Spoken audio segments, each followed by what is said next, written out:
Hello there, welcome back to Rise and Shine on a Monday morning. We promised you somebody who needs no introduction. He needs no introduction to any Sri Lankan by far. Well, he's somebody that I have enjoyed watching seated down at the BMICH. I've been there so many times just to listen to him get on stage. He needs no introduction, not at all on Rupavahini. And we could call him the platinum voice, not the golden voice, the platinum voice of Sri Lankan showbiz. A very good morning to Dr. Vijaya Corea. Very, very good morning to you. Good morning, good morning. It's a joy to be here. It's an absolute pleasure for me to be seated right here this morning. Rukshan, good morning to you. Rukshan's been nice enough to come on the show to accompany Dr. Vijaya Corea this morning. And it's a pleasure to be here with you all. We're seeing Rukshan after about a year, aren't we? So, Dr. Vijaya Corea, how have things been since the recent past? You've been on the show before, so from last time to now.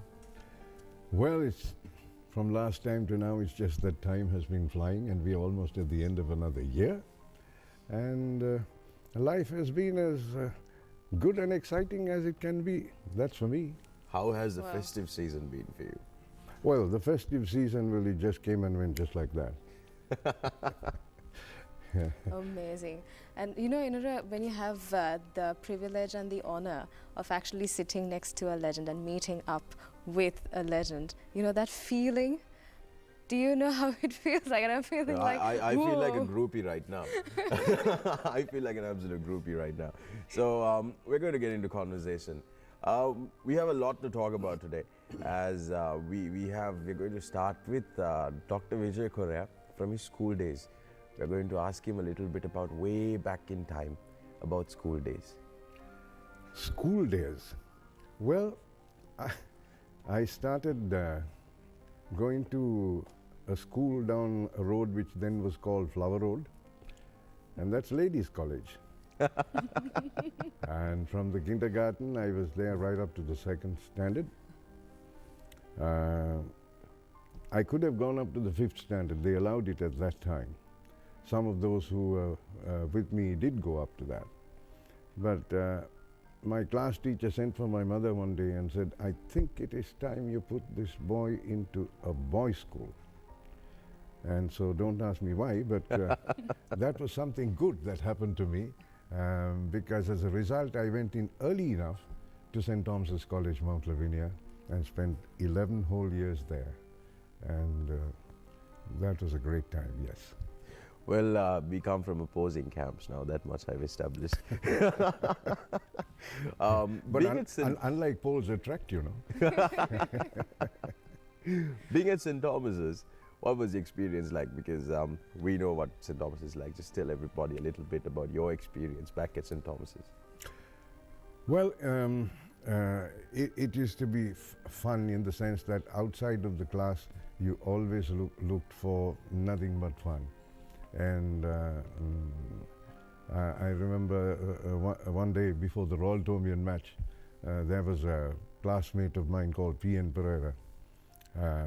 He was a degree more mischievous than I was, and he quietly slipped out of the class, and he went and he rang the bell, which should have gone off at 12 o'clock at 11:30, and so there was panic and pandemonium there, but everybody rushed out and got away early that day. Well, that's Vijaya Corea during his school times and how mischievous he was. But let's ask him, did you always think when you were in school that this is where you want to be today? Did you want to get into entertainment? Was that your passion? Well, that certainly was not in my heart or mind, strangely, except that I loved music. I used to go for films, and you asked me about school days. I just got reminded, for a short while I was in a boarding of one of the masters called J.H.S. Puris at Barnes Avenue. And one day I got a little mischievous, and I said to some of my other mates who were there, lights out at 9 o'clock there. So I said, why don't we keep that front door open? And why don't we creep out of this place and walk down to the Odeon, which is the nearest theatre, and watch a movie. First there were shudders, but later I managed to motivate them, and we did end up seeing the 9:30 show at the Odeon, seated in the gallery, paying 50 cents for the ticket at that time. And when it was over, we walked down Barnes Avenue, not knowing whether we had got caught, what had happened, or what on earth it was.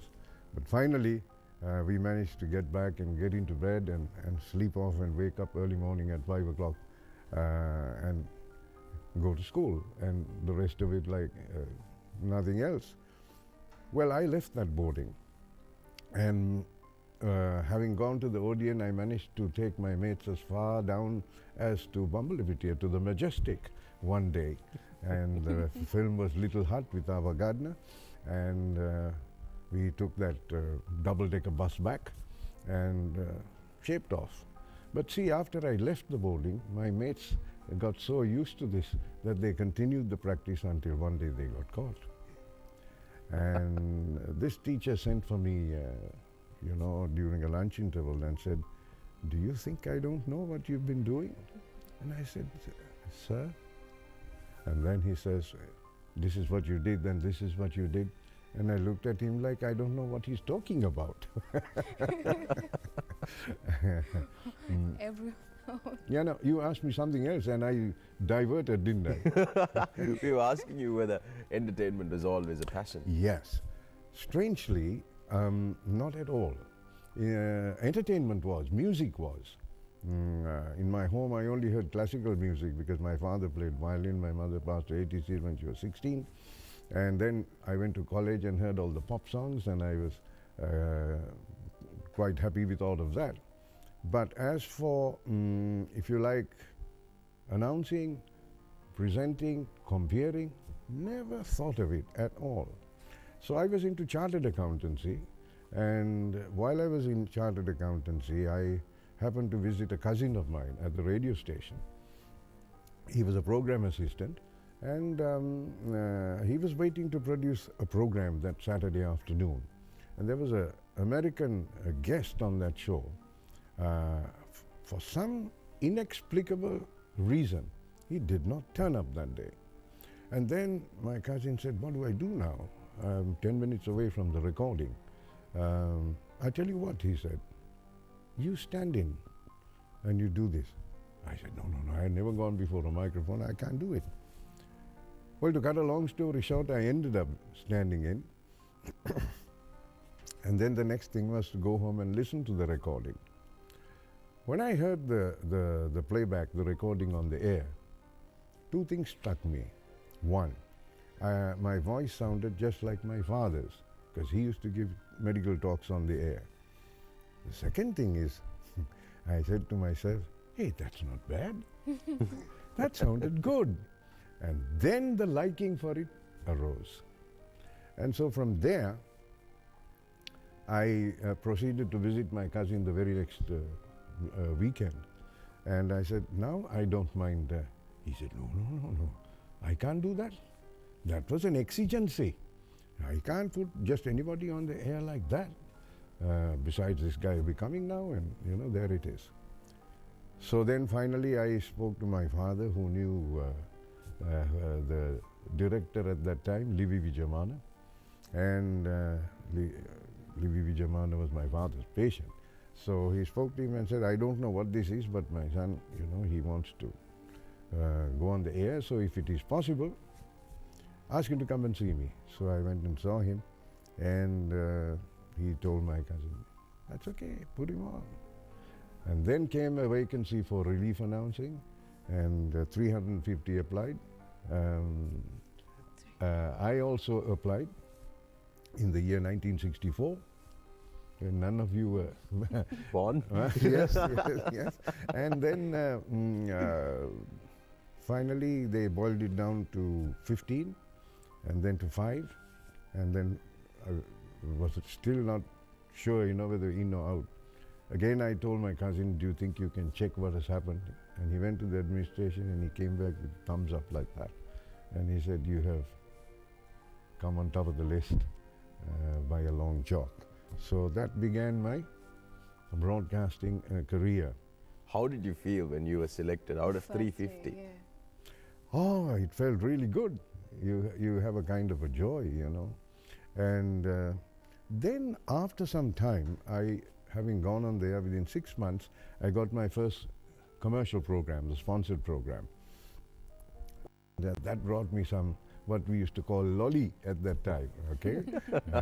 And then another program, and then another, and then another. And then,